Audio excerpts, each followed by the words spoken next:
Braccianti della vendemmia costretti a vivere ammassati in ambienti e condizioni igieniche precarie. Doppio blitz della polizia locale tra San Biagio di Callalta e Macerata, 42 stranieri trovati, tra questi anche clandestini. L'europarlamentare del Movimento 5 Stelle Pignedoli Ferrari in visita oggi all'ex caserma Zanusso di Oderzo, dove i migranti sono ancora nella tendopoli dopo 8 anni. Il centro va chiuso, dicono. Ieri pomeriggio era stato investito da un camion a Casale mentre attraversava la strada in bicicletta. È morto oggi all'ospedale l'85enne Giuseppe Moro, indagato per omicidio stradale l'autista 44enne. Lite furibonda tra due cittadini marocchini sulla centralissima via a poca distanza dal municipio, finché un 41enne scaglia un San Pietrino contro un 37enne colpendolo alla testa. 361 milioni di euro in più di costi per la Pedemontana Veneta, il PD all'attacco, la regione non dia un euro in più per l'opera. La domenica 1 ottobre a Treviso tornano le misure di contenimento allo smog e le polveri sottili resteranno in vigore fino al 30 aprile.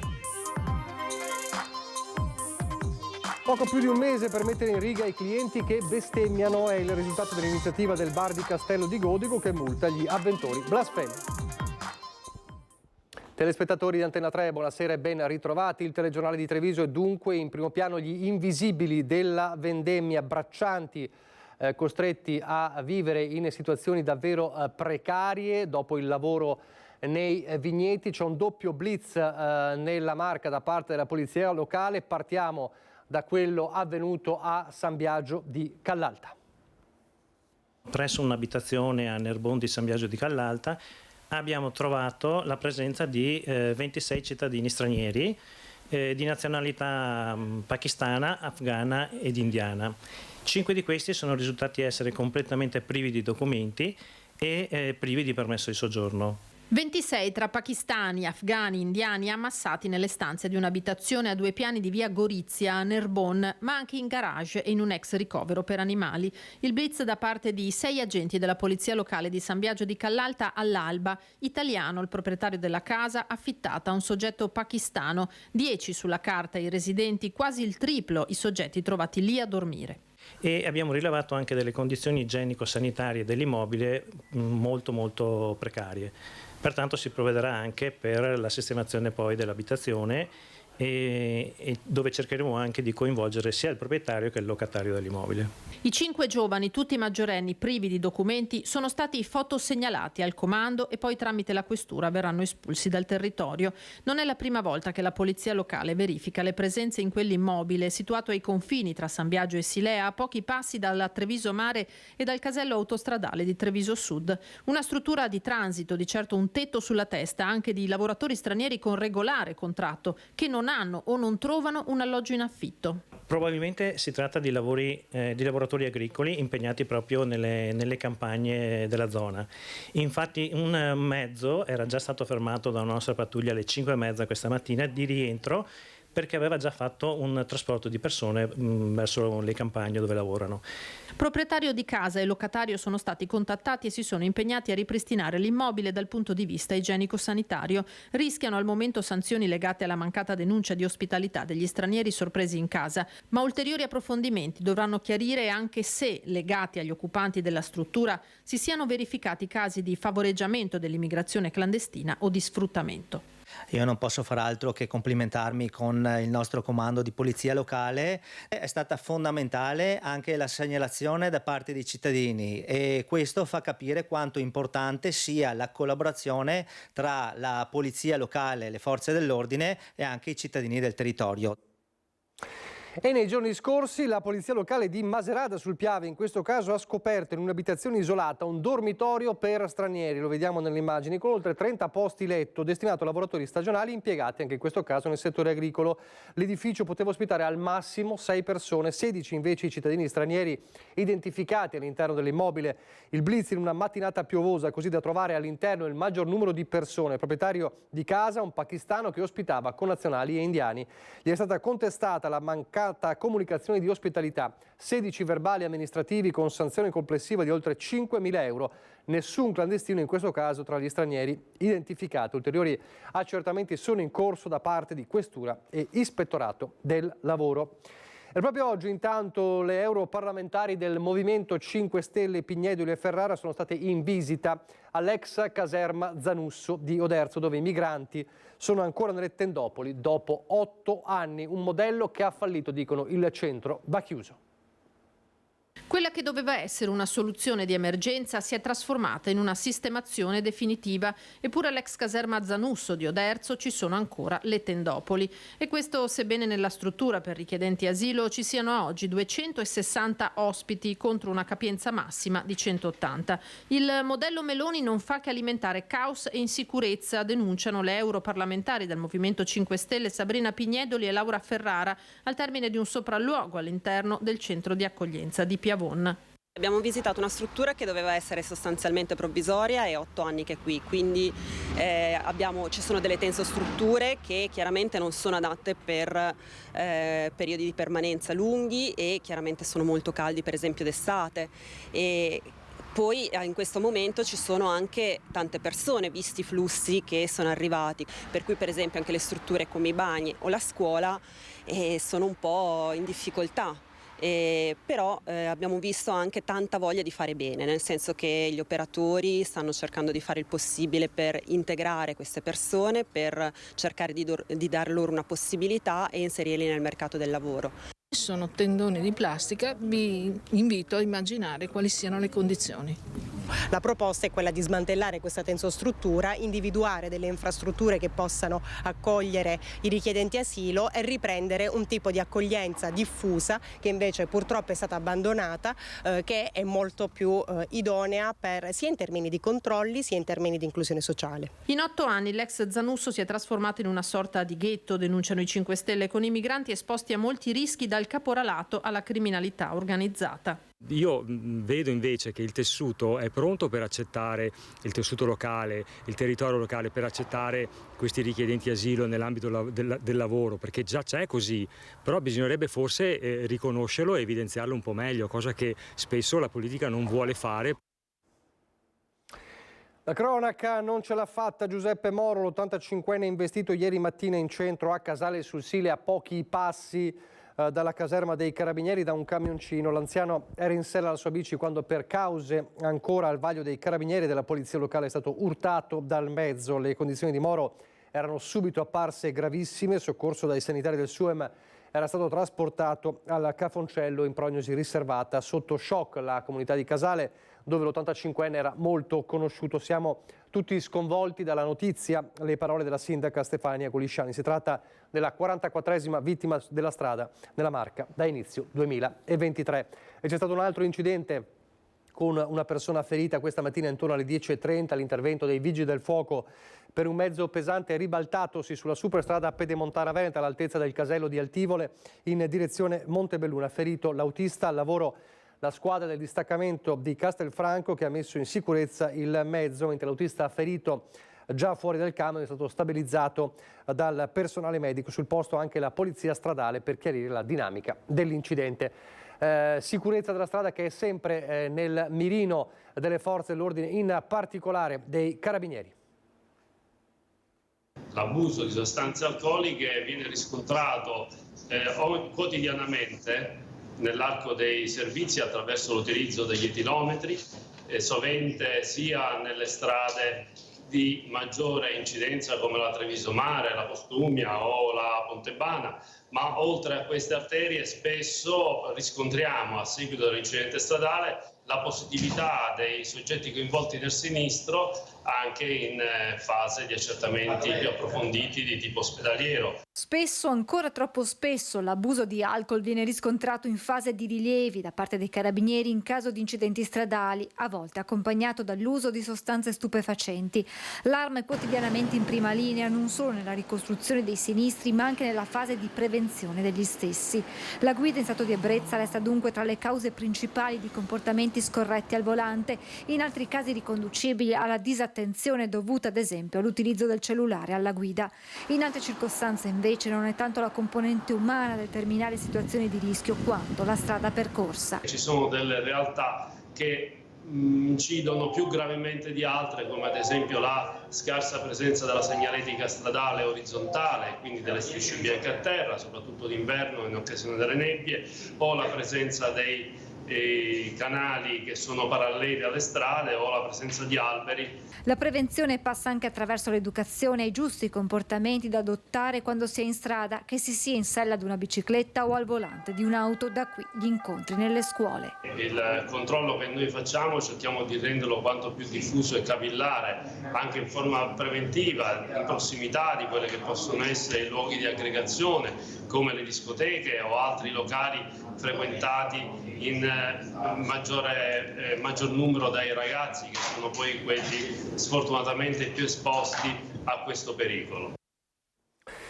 Torniamo a parlare del femminicidio di Maser, la morte di Manuela abitante con il marito Sergio De Zeni in carcere. L'omicidio di Maser non è un gesto di responsabilità e di amore estremo, come dichiara lo stesso omicida, né un gesto di pietà, come sostengono molti concittadini. È un femminicidio a tutti gli effetti e non ci sono attenuanti.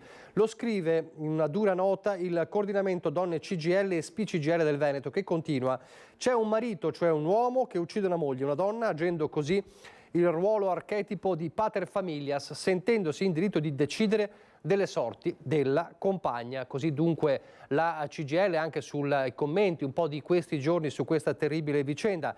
Chiude però la CGL, ci preme anche sottolineare l'altro aspetto che questo drammatico caso mette in luce: l'inadeguatezza del sistema sociosanitario regionale ad affrontare situazioni di non autosufficienza in cui spesso le famiglie sono lasciate sole. A Castelfranco adesso una lite che diventa un'aggressione violenta con un sanpietrino, pensate, lanciato in testa a un uomo. È successo a pochi passi dal municipio di Castelfranco la scorsa notte. Prima la lite, poi l'urlo e un uomo a terra con una profonda ferita alla testa. La violenza scatta poco dopo l'una di notte a Castelfranco, lungo la centralissima via Preti, a poca distanza dal municipio. Un acceso diverbio nato da futili motivi tra due uomini di 41 e 37 anni di origine marocchina e sfociato in un'aggressione che avrebbe potuto avere esiti drammatici. Il 41enne, in uno stato di alterazione psicofisica, ad un certo punto ha infatti afferrato un sanpietrino e lo ha scagliato con violenza contro il 37enne, colpendolo al capo. Le grida e la concitazione del momento hanno fatto scattare l'allarme e l'arrivo dei carabinieri e del SUEM. Il 37enne, colpito alla testa, è stato portato in ospedale. 10 i giorni di prognosi a causa delle ferite. Il suo aggressore è stato bloccato e identificato. Entrambi i soggetti sono già noti alle forze dell'ordine. Alla scena avrebbero assistito anche un paio di conoscenti dei due, a carico dei quali però non è emerso alcun coinvolgimento. Un plauso alle forze dell'ordine, commenta il primo cittadino, che però avverte: l'attenzione bisogna tenerla alta, la rete tra le forze di polizia e le istituzioni c'è e funziona, bisogna tenere alta la guardia. I cittadini sono esigenti ed è bene che sia così, perché significa che funziona anche la rete delle segnalazioni da parte dei cittadini.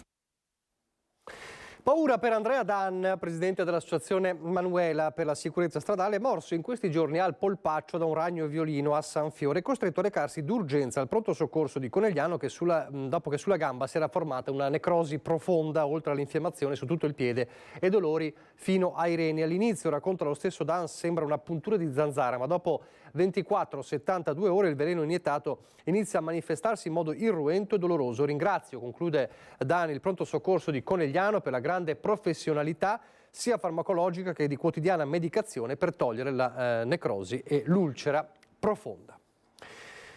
Un servizio di Striscia alla Notizia con Moreno Morello fa tornare alla ribalta Fabrizio Cappelletto, sedicente medico che stavolta propone cure di purificazione dai vaccini. Siamo a Paese. Buongiorno, sono di Antena 3, volevo parlare con il signor Cappelletto. Non so se ce l'ho qua.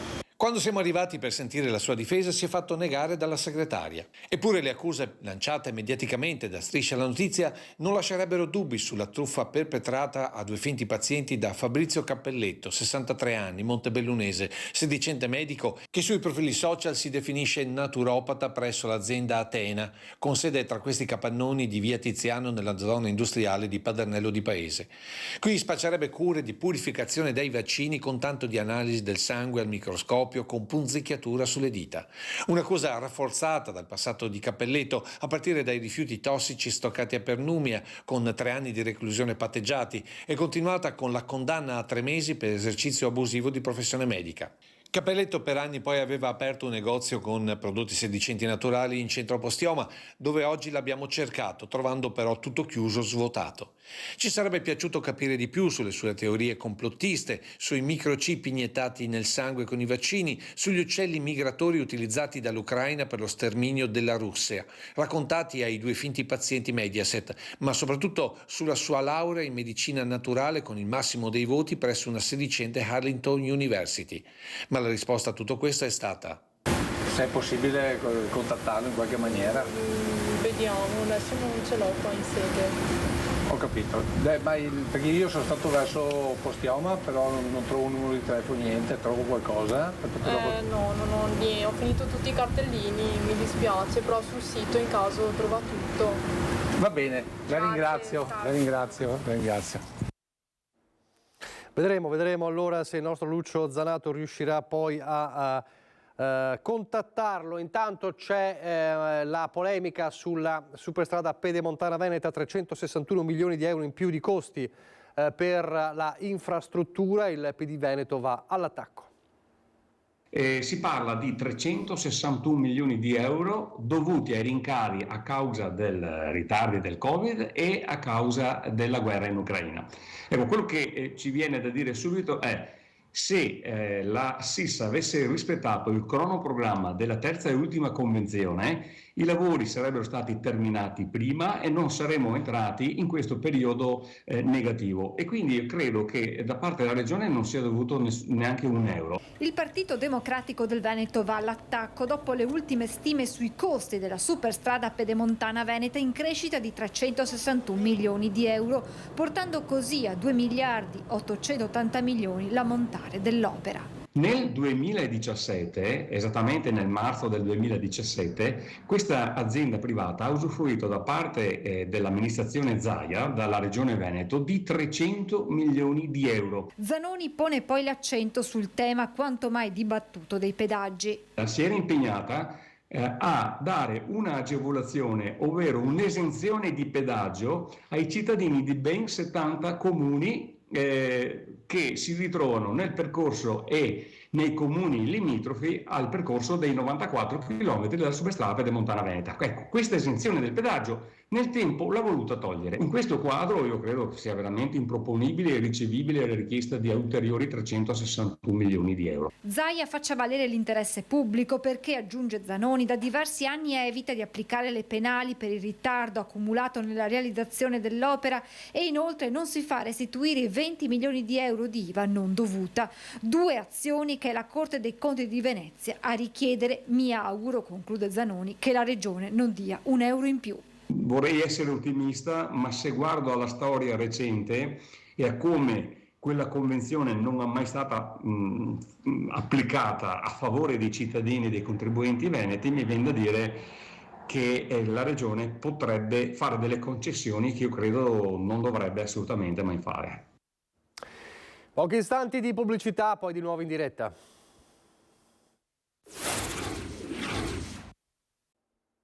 Rieccoci in diretta il telegiornale di Treviso, torniamo dunque nel capoluogo per parlare del ritorno da domenica 1 ottobre fino al 30 aprile 2024 delle misure di contenimento delle polveri sottili, quindi le misure anti-smog. Anche per il 2023 è prevista una serie di deroghe che permettono lo svolgimento delle attività lavorative, sportive e il raggiungimento di ospedali, case di cura e altri servizi primari. Non ci sono modifiche rispetto alle misure 2022-2023. È prevista, come sapete, la sospensione dell'ordinanza dal 18 dicembre al 7 di gennaio per poi riprendere fino al 30 aprile 2024. E dunque, per tutte le informazioni sui livelli di allerta e le diverse misure di contenimento vi rimandiamo al sito del comune www.comune.treviso.it e nel sito del comune ci saranno tutte le indicazioni a seconda dei livelli di allerta. In ogni caso si parte domenica 1 ottobre. Restiamo a Treviso, restiamo nel capoluogo per parlare delle polemiche di questi giorni sull'aumento delle indennità dei primi cittadini a partire dal 2024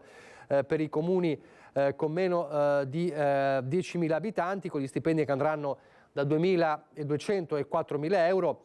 Alle stelle poi invece quelli dei capoluoghi delle città metropolitane, parliamo degli stipendi. Se ne è parlato in questi giorni, sentiamo il sindaco Conte.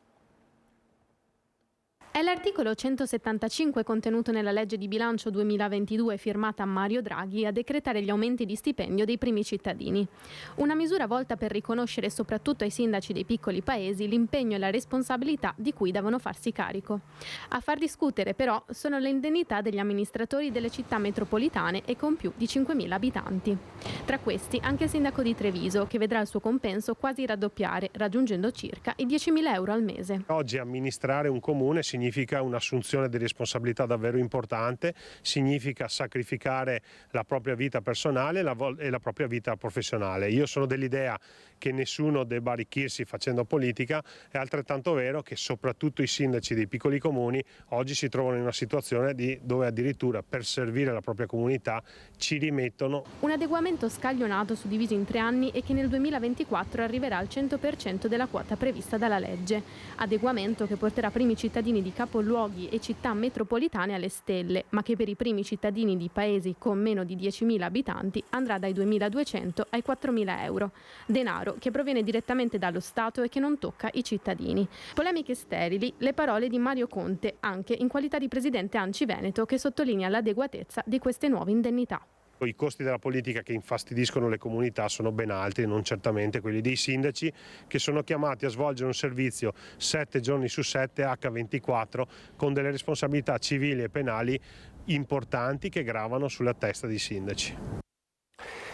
E intanto Treviso, la Giunta, insomma il Comune di Treviso è impegnato su un doppio fronte di sfida. Da una parte il dossier per la capitale della cultura 2026 e dall'altra ormai a giorni la sfida per ottenere l'European Green Leaf Award. Sono 16 le candidature consegnate al Ministero della Cultura entro il 27 settembre e tra queste figura anche il nome della città di Treviso. Il capoluogo della Marca dovrà vedersela, tra le altre, con Rimini, Latina e Cosenza. Intanto il sindaco Mario Conte ha firmato la lettera che accompagna il dossier inviato a Roma per la valutazione. Un dossier che innanzitutto vede protagoniste tutte le realtà culturali della città che hanno contribuito con la loro esperienza, con la loro storia e con i loro programmi per il futuro a costruire un dossier che guarda non soltanto la città ma guarda un territorio. Un programma dedicato ai molteplici sensi della cultura e che pone attenzione a tematiche attuali, dalla sostenibilità ambientale ai diritti umani. Tante le attività e gli eventi che mettono in luce il patrimonio storico-artistico, ambientale e umano della città. Sono davvero molto orgoglioso e fiero della città che rappresento per la ricchezza culturale che abbiamo saputo dimostrare in questo dossier, ma soprattutto per la programmazione che abbiamo messo in campo per i prossimi anni, compreso, speriamo, l'anno della capitale che è il 2026. Grande attesa quindi per la decisione su quali saranno le 10 città finaliste, secondo la giuria di esperti che dovrà visionare tutti i progetti che sono stati presentati entro il 15 dicembre. Ma prima il sindaco dovrà volare a Tallinn, in Estonia, per rappresentare Treviso come unica città italiana ad essere arrivata alla finale dell'European Green Leaf Award, il riconoscimento istituito dalla Commissione europea che premia le città che si sono distinte nell'ambito della sostenibilità ambientale. Andare lì a parlare di quello che abbiamo fatto, di quello che stiamo facendo e di quello che vogliamo fare per migliorare la qualità dell'aria, dell'acqua, dell'ambiente, della vita della nostra comunità, credo che sia un motivo di orgoglio non soltanto per il sindaco ma per tutta la mia squadra e per tutta la comunità. Sempre a Treviso, con l'occasione dell'inizio dell'anno scolastico, sono state mostrate le nuove aule che ospiteranno gli studenti della succursale del liceo Canova a Santa Maria del Rovere. In particolare ringrazio la provincia di Treviso, nella persona del suo presidente. Una partenza diversa dagli scorsi anni scolastici per il liceo Canova, che in via del tutto eccezionale sposta la sua sede succursale all'oratorio Sant'Anna di Santa Maria del Rovere. È qui che infatti alcune classi trascorreranno circa 2 anni, tempo necessario per il completamento dei lavori di ricostruzione della nuova sede succursale a Ca del Galletto. La sede vecchia verrà demolita, sarà ricostruita a nuovo con 2 piani fuori terra e un piano interrato che dove troveranno spazi la palestra, 9 classi, 8.600.000 euro di investimento, di cui 7 milioni e 6 da PNRR. Nell'oratorio temporaneamente adibito a sede scolastica sono stati effettuati dei lavori di manutenzione ed efficientamento energetico dal valore di circa 170.000 euro per rendere tutti gli spazi usufruibili dal punto di vista scolastico. La preside del liceo, Maria Rita Ventura, ha espresso la sua riconoscenza alla provincia di Treviso e al presidente per la proficua collaborazione dimostrata in questo periodo per adeguare al meglio la nuova sede. Un'attenzione, quella della provincia, rispetto alle scuole secondarie di secondo grado, alta. Alla cerimonia di inaugurazione erano presenti anche il parroco di Santa Maria del Rovere, Don Adelino Bortoluzzi, e la vicepresidente dell'associazione ex allievi, Antonella Picco. A Castello di Godego adesso è passato un mese dall'inizio di questa iniziativa particolare dei titolari di un bar, la multa a chi bestemmia. Allora vediamo qual è il bilancio di questa singolare iniziativa. È un bilancio a quanto pare positivo. Ecco qua, anche noi abbiamo contribuito, una piccola bestemmia. L'improperio ovviamente non ve l'abbiamo fatto sentire, ma l'ammenda sì, a testimonianza del successo che sta riscuotendo l'iniziativa del Bar Sport di Castello di Godego, subito ribattezzato il Bar Antibestemmie. Come sta funzionando in questi giorni? Bene, si sono regolati, portano più rispetto. L'idea l'ha avuta la figlia dei gestori al ritorno dalle ferie in Sardegna. Io non bestemmio, però non mi piace neppure lavorare in un ambiente dove si fa uso di bestemmie in modo molto forte.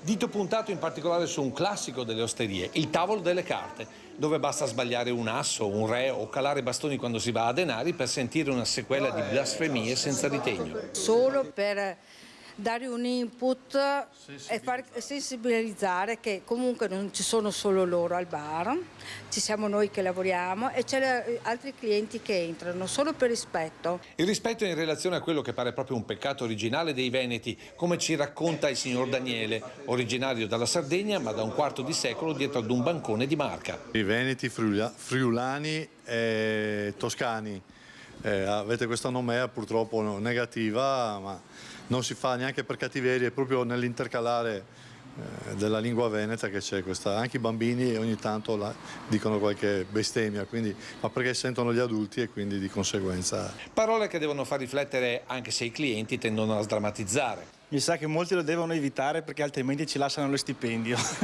Ma è vero che lei ha pagato addirittura in anticipo? Sì, mi sono premunito per tempo perché sapevo già che ne tiravo una. Allora ho detto metto già l'euro, mi sono messo là fuori e dopo un po' è partita. Siccome prima si dicevano che i bestemmiatori sono veneti, friulani e toscani, chi è il primo? Sono proclamatori, non sono bestemmiatori. Comunque il Veneto sempre avanti a tutti comunque. Che la cosa sia però davvero sentita dai veneti lo dimostra il telespettatore che al termine della nostra diretta di mezzogiorno ha cercato il numero del bar per rimarcare al gestore, pensate un po', la scritta sulla maglietta. Uno ha chiamato e ha detto che sto prendendo in giro il Veneto e tutti quanti perché ho questa maglietta e sta scritta qua "You can", che è una bestemmia secondo lui. Beh, che dire, davvero eccezionale. Prima di passare a Belluno, alla pagina bellunese, un appuntamento importante della nostra prima edizione, perché da domani e ogni venerdì dalle 13 alle 13.30 su Antena 3 riparte il nuovo ciclo di puntate sulla sostenibilità e l'ambiente con Andrea Ferrazzi e con una novità.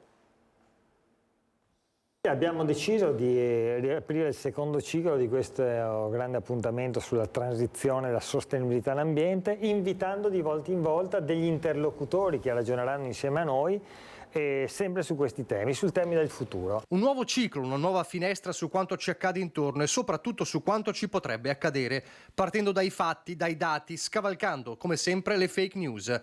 Lo abbiamo fatto finora nelle prime 10 puntate dell'appuntamento del venerdì con il presidente di Persone, Ecologia e Reti, l'inquinamento della più grande falda acquifera del Veneto a causa dei PFAS, il consumo del suolo, il futuro delle nostre città, le esondazioni, lo scioglimento dei ghiacciai, la tempesta Vaia e le sue conseguenze, il rapporto tra l'uomo e l'orso nelle nostre montagne, l'aumento della temperatura, la crisi energetica, i cambiamenti climatici, la modifica della Costituzione in chiave ambientale.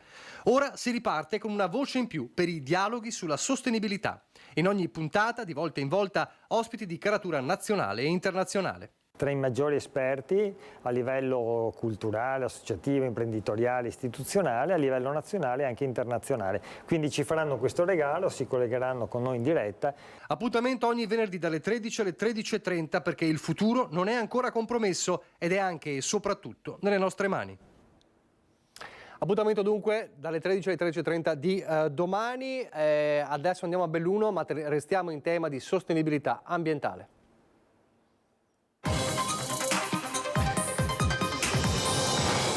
C'è infatti un'ansa di queste ore, di questi minuti che parla della pista da bob e partiamo da qui. Il governo è impegnato a valutare l'opportunità di valutare soluzioni alternative rispetto alla realizzazione della pista di bob a Cortina. Lo prevede un ordine del giorno di AVS al DL di giustizia approvato con una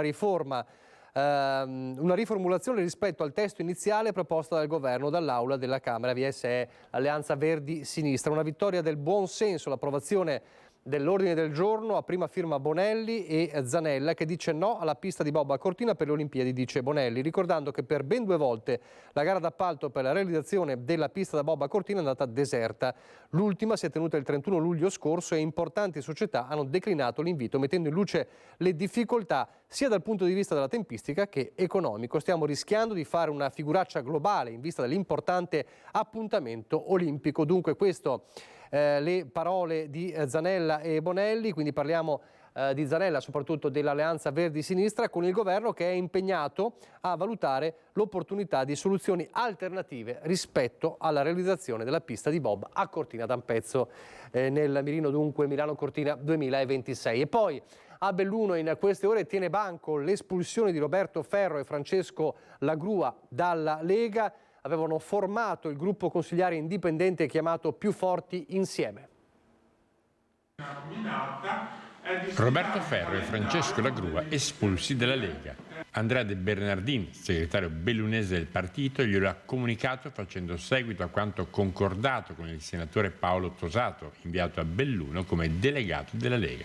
Io credo che la questione Belluno all'interno del gruppo Lega sia in realtà più semplice di quello che si vuol descrivere, nel senso che il legato esterno, tengo a dirlo, è stata una decisione condivisa fra me e Alberto Stefani in un'occasione di una telefonata dove ci siamo parlati del metodo migliore per affrontare la questione. A me sembrava buono che da fuori venisse una persona innanzitutto con una forte lunga militanza alle spalle, quindi una persona di esperienza che avesse un ruolo importante, e Paolo Tosato è un senatore, e che soprattutto non conoscesse le persone, non avesse amicizie, non condividesse questioni personali e non avesse soprattutto i retaggi delle vicende passate. Almeno apparentemente stupefatti i diretti interessati, che dato che la motivazione sarebbe l'aver costituito un nuovo gruppo in seno al Consiglio Comunale,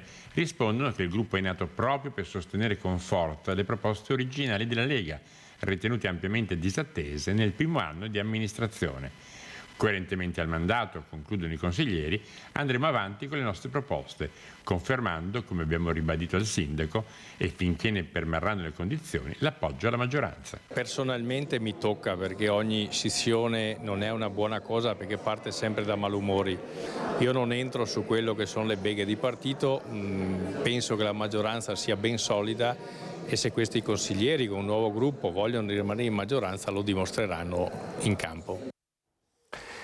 La cronaca, l'intervento delle volanti di Belluno in via Feltre, c'era la segnalazione di un uomo in stato confusionale con un coltello in mano. I poliziotti prima lo hanno disarmato, poi lo hanno portato in questura e qui l'uomo, di nazionalità italiana, ha estratto un secondo coltello di piccole dimensioni che aveva nascosto nella biancheria intima e se l'è puntato alla gola minacciando di tagliarsela. Convinto a desistere dagli agenti è stato nuovamente bloccato, ma una agente è rimasta ferita all'avambraccio. È stato dunque denunciato per resistenza pubblico ufficiale e lesioni personali aggravate. Un altro intervento delle volanti, sempre di Belluno, un controllo in via Vittorio Veneto, hanno bloccato un uomo che guidava in stato di ebbrezza. L'hanno arrestato perché Quest'uomo, un cittadino ucraino, ha esibito infatti una patente di guida rumena con riprodotta la sua fotografia, ma con dati anagrafici che dopo una serie di accurati accertamenti sono risultati non corrispondenti alla sua reale identità. Quest'uomo aveva con sé anche una carta di identità romena valida per l'espatrio, ma era anch'essa falsificata e quindi entrambi i documenti sono stati sequestrati. Tra i partner ci sono la Fondazione Dolomiti UNESCO, la Camera di Commercio, la Fondazione Dolomiti UNESCO e la Camera di Commercio, ma anche il CAIA, il Parco Nazionale delle Dolomiti Bellunesi, ed è conto alla rovescia per Oltre le Vette. Raccontare cosa sia Oltre le Vette, soprattutto per chi non conosce questa complessa e articolatissima manifestazione, giunta alla sua 27esima edizione, richiederebbe un intero telegiornale. Lo facciamo fare allora a chi da 27 anni ne è l'anima. Oltre le Vette è una manifestazione storica del comune di Belluno che si tiene da 27 anni e che fa di Belluno in questo periodo, in questi 10 giorni di ottobre, la capitale della cultura di montagna. Presenta la montagna a 360 gradi con eventi che vanno da incontri con alpinisti, scrittori, film ad approfondimenti tematici sugli aspetti ambientali e scientifici e sociologici della montagna. Sentimenti condivisi anche da chi rappresenta la pubblica amministrazione. Cultura, bellezza, scoperta del territorio o riscoperta del territorio stesso, amore per la propria terra, per le proprie montagne che sono meravigliose. Il programma va dal 6 al 15 ottobre, ma in realtà ha già avuto un prologo a Longarone una settimana fa e avrà il suo epilogo il 3 dicembre con la chiusura della mostra geologica della collezione di Torquato Taramelli.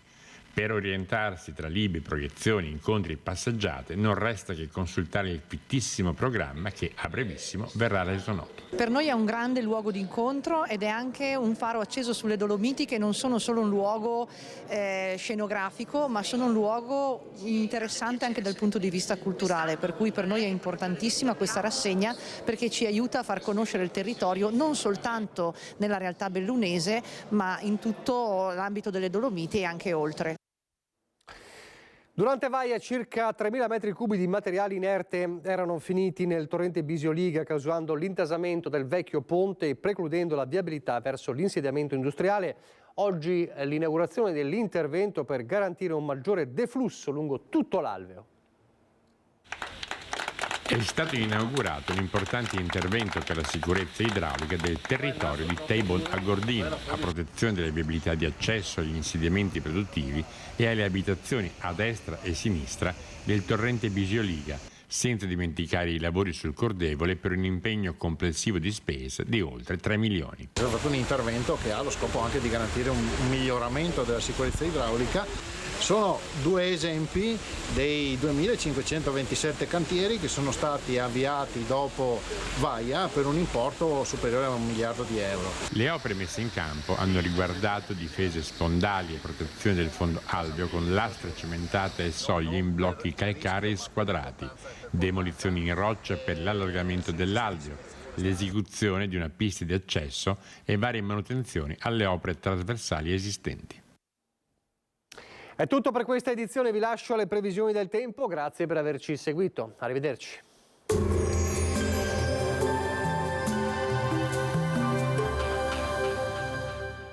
Busti, tutori e protesi di arto personalizzati. Ortopedia e sanitaria Lolato, a Treviso e Montebelluna. Lolato, soluzioni per star bene. Bentrovati al meteo. L'anticiclone si impone su tutta Italia. L'aria decisamente mite che arriva dal nord-ovest dell'Africa determinerà condizioni da fine estate. Vediamo insieme i dettagli. Sul Veneto la grafica di venerdì 29 settembre evidenzia un ampio soleggiamento, possibili nubi basse e foschie di mattina sulla pianura più interna e in qualche fondovalle. Temperature ancora gradevoli, minime sui 12-19 gradi, massime sui 24-28 gradi. Spostiamoci ora sul Friuli Venezia Giulia. Anche in questo caso ampio soleggiamento, il cielo sarà sereno o poco nuvoloso per qualche leggera velatura in quota. Temperature minime tra 14 e 18 gradi, massime sui 26-27 gradi. Infine diamo uno sguardo al Trentino Alto Adige, dove prevarrà decisamente il sole con cielo sereno o al massimo poco nuvoloso. Temperature minime intorno ai 13-16 gradi, massime sui 27-28 gradi all'incirca. Dal meteo per ora è tutto, vi auguro un buon proseguimento in nostra compagnia.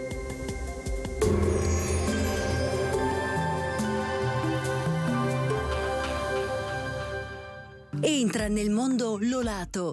Da oltre 40 anni un team di professionisti per migliorare la qualità della tua vita. Centro del piede con servizi di podologia, laboratorio per la produzione di plantari e calzature su misura.